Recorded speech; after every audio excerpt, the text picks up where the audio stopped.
je vais vous parler donc brièvement du réseau expérimental de réhabilitation des zones humides qu'on a mis en place dans le Finistère. Donc, il rentre dans les objectifs stratégiques de la cellule d'animation sur les milieux aquatiques du Finistère, donc, qui est la collaboration entre le Conseil départemental et le Forum des marées atlantiques Antenne de Brest. Et donc dans le cadre de cette cellule d'animation, on a mis en place un réseau expérimental donc, à vocation de tester des protocoles de restauration, réhabilitation de zones humides et de mesurer les effets de ces travaux sur différentes fonctions des zones humides pour voir les gains qu'on peut avoir en termes de fonctionnalité. Donc c'est un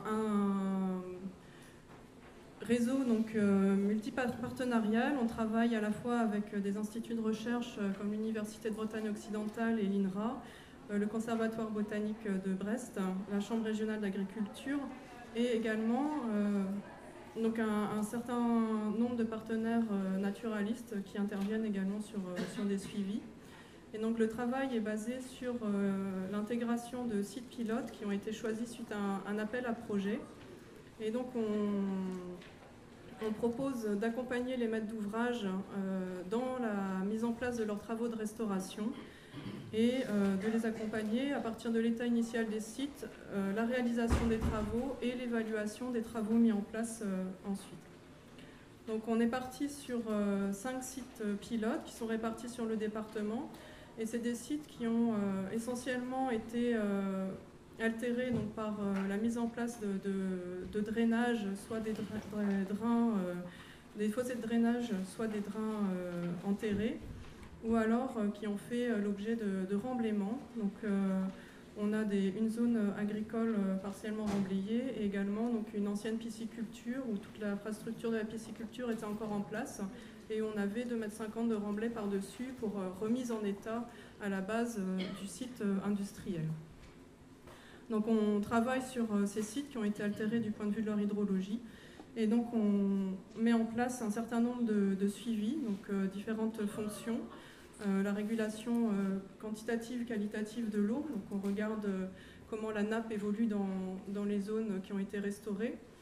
Sur certains sites, on travaille également sur les flux de différents éléments comme le nitrate et le phosphore.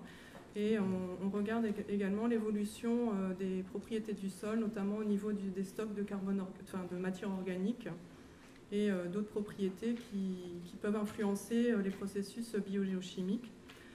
On suit également donc, forcément la végétation avec cartographie avant et 3 ans après travaux, la mise en place de transects également pour avoir des suivis plus fins.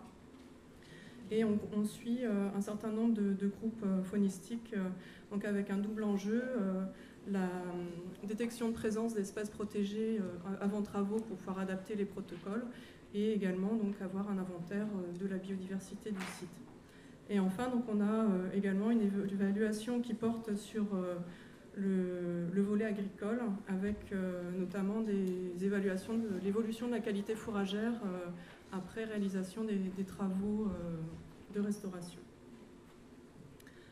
Voilà, donc c'est un programme qui a couru de 2013 à 2016 sur le Finistère exclusivement. Et donc suite à ces premiers travaux, on a mis en évidence donc, un besoin de multiplier les opérations de restauration qui sont suivies de cette façon-là, et notamment d'augmenter la représentativité des opérations donc, par rapport aux problématiques d'abattement de nitrate et l'impact potentiel de la restauration des zones humides sur l'exploitation agricole. Et il y a d'autres enjeux qui sont ressortis, et notamment le besoin de mutualiser les connaissances. Donc là, je rejoins ce que nous disait Frédéric ce matin.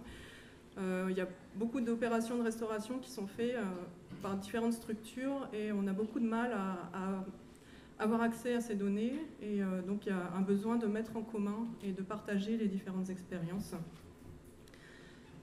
Besoin également de travailler sur le développement d'indicateurs. Donc on a commencé à tester différents indicateurs de suivi dans le Finistère. Il y en a qui ont été jugés pertinents, d'autres beaucoup moins. Donc besoin de continuer sur ce travail de développement d'indicateurs, donc d'évaluation des méthodes de restauration.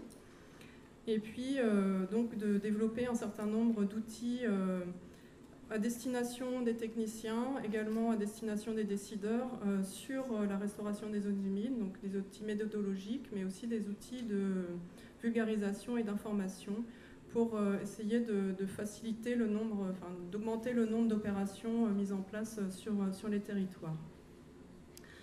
Et du coup, pour travailler sur l'ensemble de ces points-là, on va étendre ce réseau expérimental à la Bretagne, avec l'intégration de 6 à 8 nouveaux sites pilotes, avec un appel à projet qui sera lancé fin d'année, et donc intégration de ces nouveaux sites, si tout se passe bien, au niveau des financeurs, à partir de 2018.